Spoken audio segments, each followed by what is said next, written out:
कल मनीष सिसोदिया जी ने दिल्ली पुलिस से कंप्लेंट दी है उनको और कहा है कि आपकी जान को खतरा है और आपने खुद भी ये कहा है कि आपको कोई पीट सकता है या मार सकता है।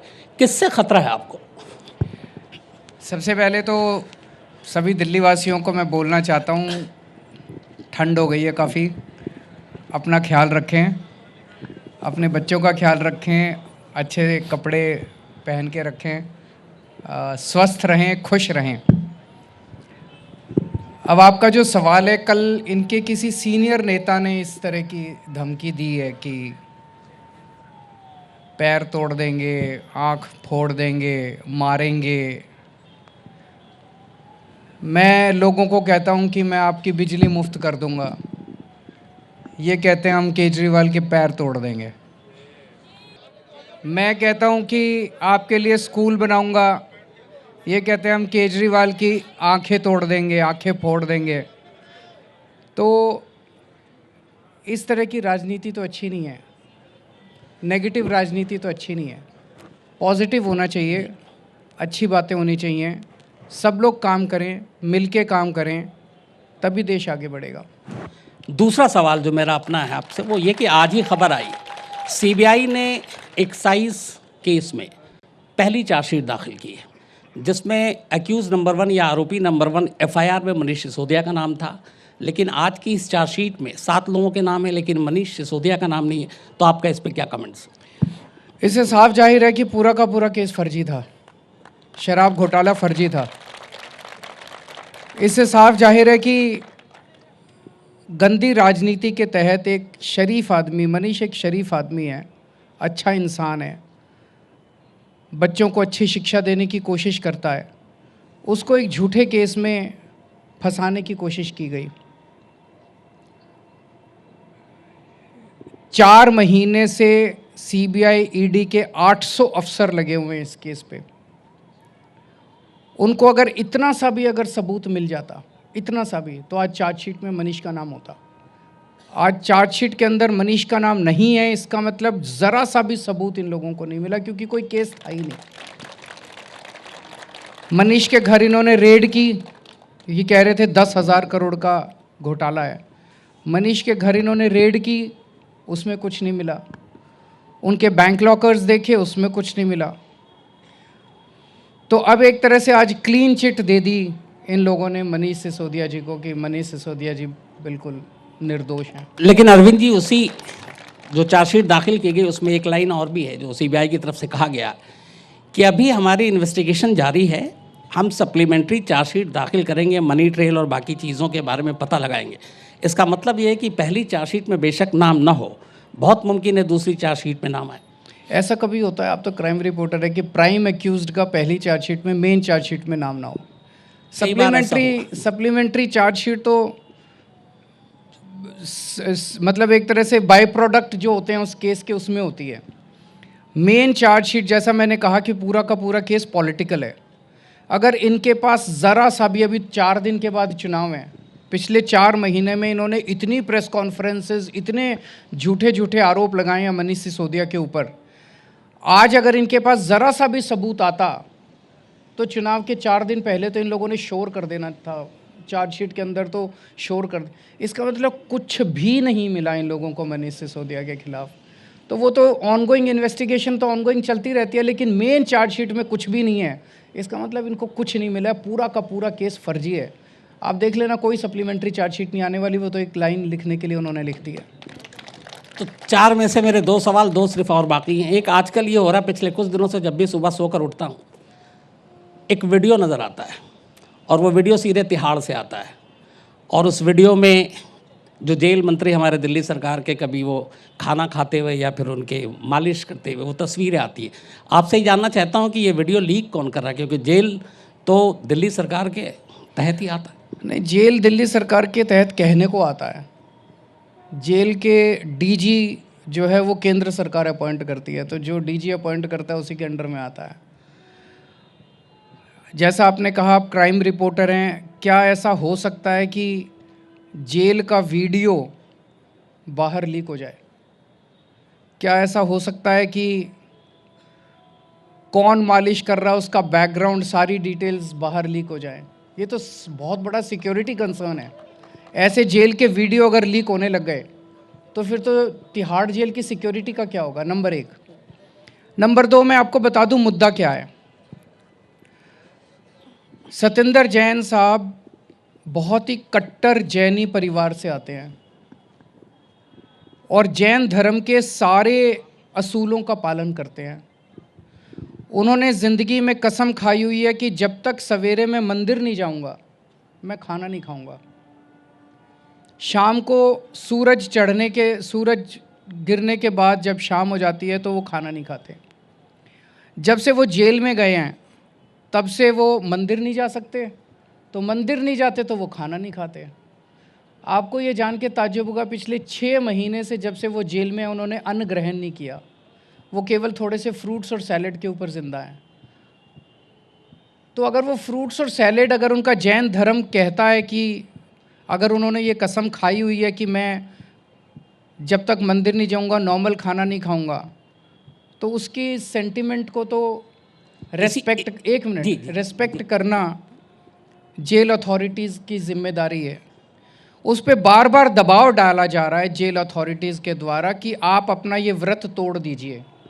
आज शायद कोर्ट में भी उन्होंने ये कहा जेल अथॉरिटीज़ ने कि हम इनको इतनी बार कह चुके हैं कि आप नॉर्मल खाना खाइए।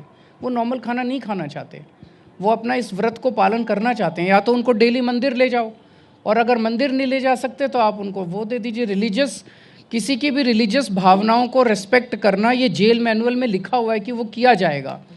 तो आप उसको क्यों ज़बरदस्ती उसका व्रत तोड़ने के लिए कह रहे हैं? वो इतना ही कह रहे हैं कि मेरे को डेली फ्रूट्स और वो उसके ऊपर मैं रहना चाहता हूँ। आपने कहा कि जेल के अंदर से इस तरह की तस्वीरें बाहर निकलना सिक्योरिटी को एक थ्रेट है। ये बात सही है कि जेल के अंदर की चीज़ें बहुत ही मतलब वहाँ पे सुरक्षित होनी चाहिए, इस तरह से बाहर नहीं आनी चाहिए। लेकिन सत्येंद्र जैन जी से पहले जो पहला वीडियो तिहाड़ से बाहर निकला था वो निकला था सुकेश चंद्रशेखर का, जो एक ठग जेल में बंद है, और उसने भी आपके नाम बहुत सारे प्रेम पत्र लिखे थे। अब इसमें ये तो सारा राजनीतिक मामला है। नगर निगम का चुनाव आ रहा है जहाँ पे 15 साल से बीजेपी है। गुजरात का चुनाव आ रहा है जहाँ पे 27 साल से बीजेपी है। आज जब लोग उनसे पूछते हैं कि आपने 15 साल में एमसीडी में क्या किया, आपने 27 साल में गुजरात में क्या किया, तो वो एक सुकेश चंद्रशेखर का एक चिट्ठी लेके आते हैं, एक वो लेके आते हैं। सुकेश चंद्रशेखर वही भाषा बोल रहे हैं जो कि बीजेपी के नेता बोलते हैं। तो मेरी समझ में तो इन्हें सुकेश चंद्रशेखर को अपना स्टार प्रचारक बना के गुजरात भेज देना चाहिए। और मेरी नज़र में जिस तरह से उन्होंने ट्रेनिंग की है सुकेश चंद्रशेखर की, अच्छा होगा अगर उसे बीजेपी का राष्ट्रीय अध्यक्ष ही बना दिया जाए। तो हो सकता है जब सारी की सारी बीजेपी को वोट लेने के लिए सुकेश चंद्रशेखर के पैर पकड़ने पड़ते हैं तो राष्ट्रीय अध्यक्ष ही बना दो, हो सकता है वो उनको थोड़े बहुत वोट दिला दे।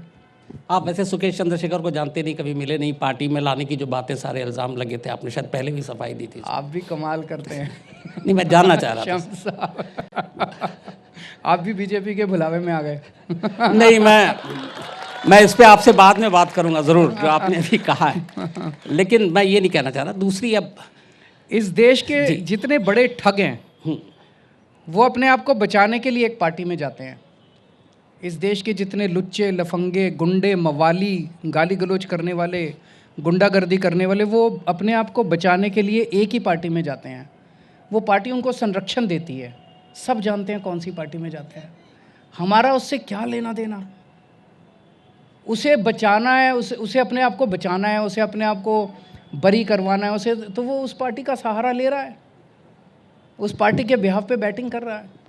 सहारा लेने के लिए उस पार्टी के बिहाफ पे बैटिंग कर रहा है। आपने, मैंने आप ही का बयान पढ़ा था कि करीब आपकी जो पार्टी के एमएलए या बाकी लोग हैं 150 से ज़्यादा 167 केस हमारे ऊपर है। 167 केस हमारे एमएलएज पे लगा रखे हैं।